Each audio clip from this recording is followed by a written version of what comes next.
Une des conséquences de la foi est l'humilité, car tout ce que nous sommes nous est donné par Dieu. Il paraît donc normal de construire des relations dans lesquelles la notion d'égalité est primordiale. En s'inspirant des ordonnances suisses, bernoises et zurichoises en 1532, Calvin installe un conseil formé de pasteurs et de laïcs, chargé de veiller à la bonne marche des affaires strictement ecclésiastiques.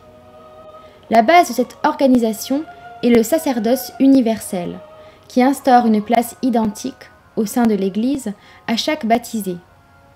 Il supprime ainsi la distinction traditionnelle et la hiérarchie entre clercs et laïcs. L'Église réformée de France veut donner une place et une voix à chacun. Elle essaye de différencier le moins possible les clercs ou pasteurs des autres chrétiens appelés aussi laïcs, qui accomplissent des fonctions différentes. Elle confie les mêmes charges, y compris les charges pastorales, aux femmes et aux hommes.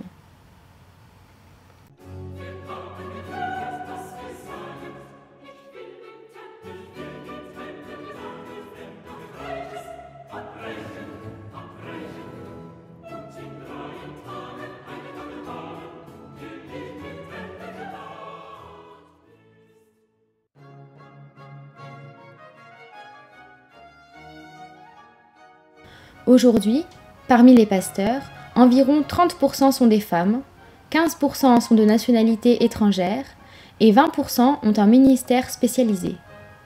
Toute personne membre de la communauté locale peut, avec l'accord du conseil presbytéral, assurer tous les actes de la vie de l'Église. La population de notre Église évolue et c'est pourquoi, parmi les 450 000 membres qui la forment, de moins en moins sont issus de familles ou de terroirs traditionnellement protestants. Et 70% des familles sont mixtes, unissant principalement catholiques et protestants. L'histoire du protestantisme français, avec ses persécutions successives et l'absence de liberté, a aussi façonné la mentalité des protestants. Ils ont développé une forme de résistance. Cela se traduit par un combat pour la liberté de conscience et pour la liberté tout court. Cette résistance se concrétise dans une lutte pour le droit à la différence, le respect et le soutien des minorités, et donc une résistance au pouvoir, qu'il soit politique, religieux ou économique, dans la mesure où ce pouvoir opprime les consciences ou traite les personnes sans humanité. Cela s'est exprimé et continue de s'exprimer par des engagements concrets comme l'attachement à la laïcité, la protection des Juifs pendant la guerre, et la création d'œuvres et de mouvements d'inspiration protestante, parmi lesquels nous trouvons la communauté des diaconesses de Reuilly en 1841, avec ses institutions sociales, comme l'hôpital de Reuilly, dont elles se sont dotées pour y inscrire leurs prières et leurs services. La Croix-Rouge en 1863, la CIMAD en 1939, SOS Amitié vers 1960, l'ACAT en 1974, etc.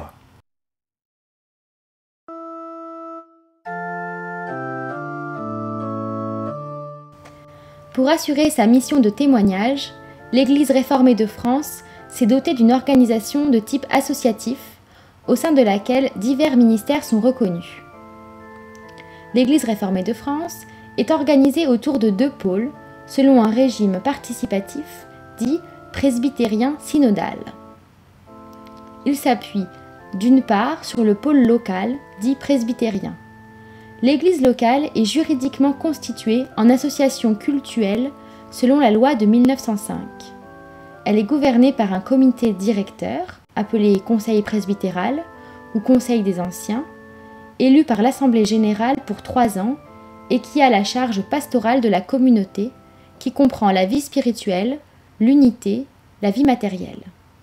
Ce conseil est en général présidé par un laïc. Le pasteur en est membre de droit. D'autre part, sur le pôle de l'union dit synodal, qu'il soit régional ou national. C'est la réunion des délégués de toutes les églises qui font route ensemble. Faire route ensemble est le sens du mot synode. L'union des églises locales constitue l'Église réformée de France. Son synode national rassemble une centaine de délégués issus des églises locales et élus par les synodes régionaux où laïcs et pasteurs sont à parité, auxquels s'adjoignent des membres à voix consultative et des invités. Le système presbytérien synodal insiste à la fois sur l'Église locale, sa responsabilité, sa capacité à se gouverner elle-même, et sur le lien qui unit les Églises entre elles. Il assure leur solidarité et rend visible aussi la réalité de l'Église sur le plan régional, national et international. Ce système dépend des relations entre les niveaux local et national et nécessite un mouvement constant de va-et-vient entre ces niveaux. Il exprime une volonté exigeante de vivre ensemble. Son objectif est de favoriser la concertation la plus large au sein de l'Église avant toute prise de décision. L'Église réformée de France a reçu comme vocation de témoigner de l'amour de Dieu pour le monde manifesté en Jésus-Christ.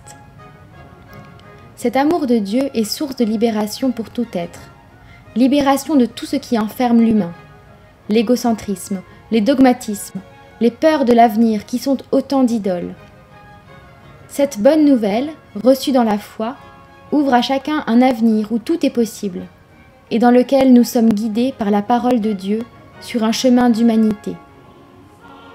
Convaincue qu'au regard de Dieu, aucune vie n'est absurde ou inutile, l'Église réformée de France veut accompagner ceux qui viennent à elle pour découvrir un sens à leur vie, pour construire leur être intérieur et y trouver les ressources pour résister à la facilité et à la dictature de l'ego. Dans un monde qui met en avant l'idéologie consumériste et la réalisation individuelle de soi, elle veut promouvoir les valeurs de gratuité, de bénévolat, de partage, de don, de solidarité entre les humains. Face à l'éphémère et à l'inconstance, l'Église réformée de France entend valoriser l'engagement dans la durée. Les relations ou les mots échangés ont de la valeur pour mener à bien les projets communs, professionnels, conjugaux, ecclésiaux, associatifs.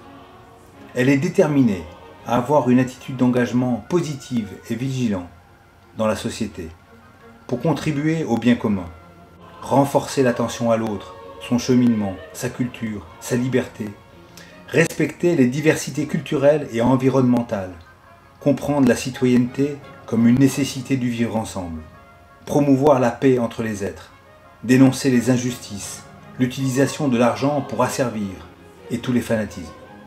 C'est ainsi qu'elle pourra être un ambassadeur fidèle de Dieu et servir l'humanité comme la création.